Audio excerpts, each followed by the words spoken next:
বিড়াল প্রেমিক একজনকে নিয়ে হাজির হয়ে গেলাম আবারও একটা নতুন ব্লগে। গুড ইভিনিং, সবাই কেমন আছেন? আশা করি সবাই ভালো আছেন। আসলে বিড়ালটা এতই সুন্দর করে ঘুমাচ্ছে, আর আমার মেয়ের কথা কি বলবো, একদম নাজেহাল অবস্থা।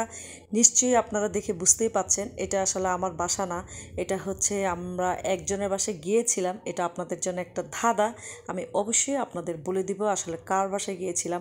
এত সুন্দর বাসাটা আপনাদের সাথে আসলে শেয়ার না করে পারলাম না, তাই এই বাসা নিয়ে একটা ব্লগ বানিয়ে আপনাদের সাথে আসলে চলে আসলাম। এই যে দেখতেছেন, এটা হচ্ছে মানে বাসাটার সিস্টেম, চারপাশের কারুকাজ এতই সুন্দর। মোট কথা আমার কাছে ভালো লেগেছে, কিন্তু আপনাদের কাছে আসলে কেমন লাগবে সেটা নিশ্চয়ই জানাবেন। তো আমার মেয়ে ওখানে গিয়ে একটা আসলে বিড়াল পেয়েছে, আর ও আসলে ওখান থেকে এসেই আমাকে একটা বিড়াল এনে দাও, বিড়াল এনে দাও, বিড়াল এনে দাও, মোট কথা আমাকে পাগল করে ফেললো বিড়ালের জন্য।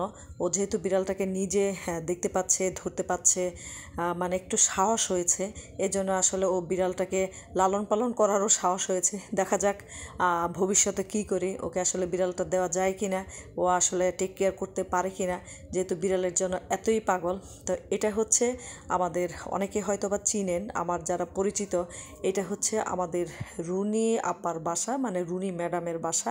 এই রুনি ম্যাডামের বাসার এই যে এটা হচ্ছে আপনার বেলকনি, বেলকনির মধ্যে এই যে একদম ফ্রেমের মতো করে একটা আপনার থাই গ্লাস না দিয়ে ওইটা উনি ইউজ করেছেন।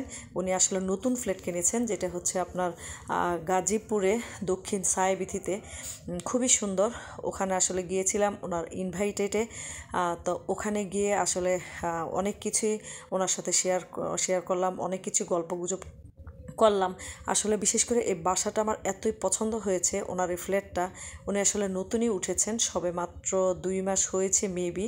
তো আমার মেয়ে আসলে ডাইনিংয়ে গিয়েই একটা আসলে দোলনা পেয়ে গেল, সেটাও কাঠের দোলনা, একটু আনকমন লাগলো। তো এই দোলনার মধ্যে তো চড়ে আমার মেয়ের সে অবস্থা। ওই যে আমার ছেলে বসে আছে, আমি গিয়েছিলাম, আমার ছেলে মেয়ে এবং আমার বোনের আমার দুলাভাই, আমরা আসলে সবাই মিলে ওখানে গিয়েছিলাম। যেহেতু আমার বাসা থেকে একদমই কাছে, খুব বেশি হলে আপনার 5 মিনিট লাগবে। তো ওখানে আসলে গিয়ে আমার মেয়ে তো আসলে মোট কথা আকর্ষণ যেটা করেছে ওকে, সেটা হচ্ছে আসলে বিড়াল। এই বিড়ালটা ওকে এতই আকর্ষণ করেছে যে যেটা আসলে ও বিড়ালকে রেখে আসতেই চাচ্ছে না। তারপর কি গল্প গুজব আড্ডা, আসলে অনেকক্ষণ ছিলাম, যেহেতু আসা যাওয়া একদমই শর্ট একটা কী ব্যাপার, শর্ট একটা রাস্তা ব্যাপার।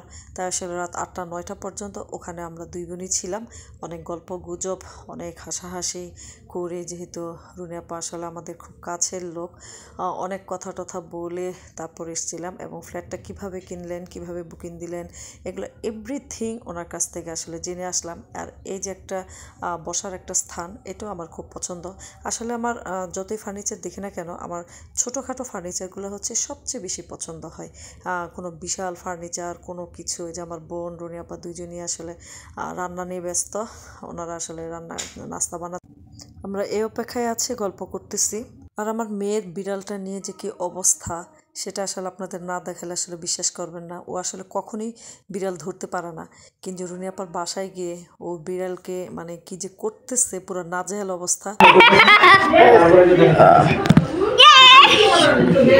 চুকড়ে চুকড়ে চুকড়ে চুকড়ে চুকড়ে, কত কিউট তুমি, তাই না? অনেক সুন্দর তুমি, তুমি অনেক বিউটিফুল। এই যে বাবু, এই যে ছোট বাবু, এরকম মেহেন্দি দেখছো? এইরকম মেহেন্দি দেখছো?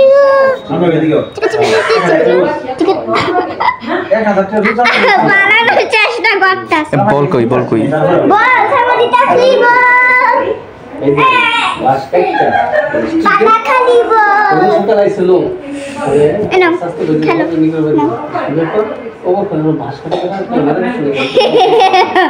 আমার দেখো বল দিয়ে কেমন খেলে। আজ এই পর্যন্তই, ধন্যবাদ সবাইকে, আল্লাহ হাফেজ।